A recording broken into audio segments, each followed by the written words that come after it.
అని అన్న బెల్ట్ తీసుకొని కొట్టడానికి వచ్చింది.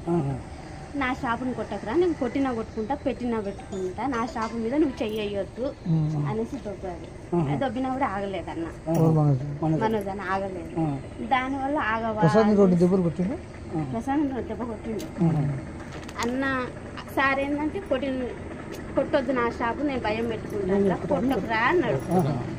ఇద్దరు దానివల్ల ఇక ఆ షాపు గురించి ఏదంతా గొడవ, తండ్రి కొడుకులు నెట్టుకున్నారు. అసలు దెబ్బలు నాకు తెలిసి దెబ్బలు తగ్గలేదు, సేవ్ చేసుకున్నారు. దెబ్బలు తల్లి అంత ఇది ఏం పాత ఉన్నాయి, అది ఇది ఒకటేసారి. అన్నదమ్ములకు మంచి వద్దలు ఉన్నాయి. ఏమన్నా మౌనిక మేడం చేసుకోవడం ఇష్టం లేదు, ఫస్ట్ నుండి వాళ్ళకి ఇష్టం లేదు.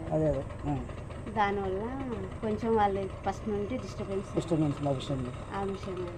ఎవరికో బాబు ఉన్నాడు, ఆల్రెడీ బాబు ఉన్నాడు కాబట్టి వాళ్ళకి ఇష్టం లేదు. ఇంకా దానివల్ల అది జాబు వల్లనే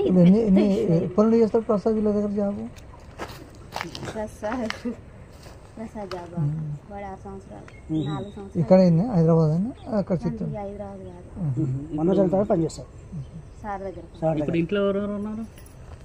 మనోజ్ అన్నుండు, మౌనిక ముందు, అమ్ముండు, ముగ్గురు. సార్ లేడా? మార్నింగ్ మేడం వచ్చా, ప్రసన్న మేడం వచ్చింది కదా,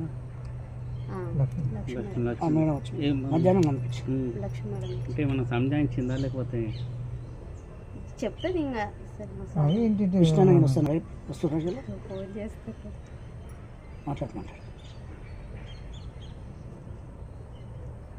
అన్న నా ఫోన్ అందరి ఫోన్ హ్యాండ్ ఓవర్ చేసుకున్నాడు, కానీ నా మీద నమ్మకం ఎక్కువ. నా ఫోన్ ఒక్కటే హ్యాండ్ ఓవర్ చేసుకున్నాడు.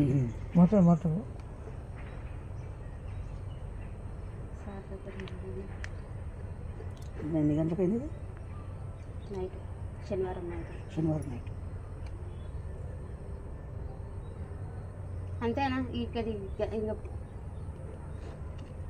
సారు ఇక్కడ ఏం జరుగుతుందో తెలుసుకోవడానికి ఫోన్ చేద్దాం అన్న. రాడు, నాకు తెలిసి మా విష్ణు అన్న రాడు.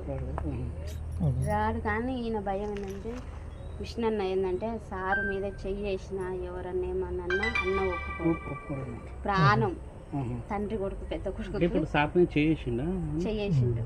అందుకని డాడీని ముట్టుకుంటావా అనే కోపం ఉంటుంది అన్నకు, అంతే తప్ప. మొన్న వచ్చారు, టపాకాయలు కాల్చారు, పాపకు 1,00,000 రూపాయలు చేతిలో పెట్టాడు, మంచిగా ఉన్నారు. మనోజ్ అన్న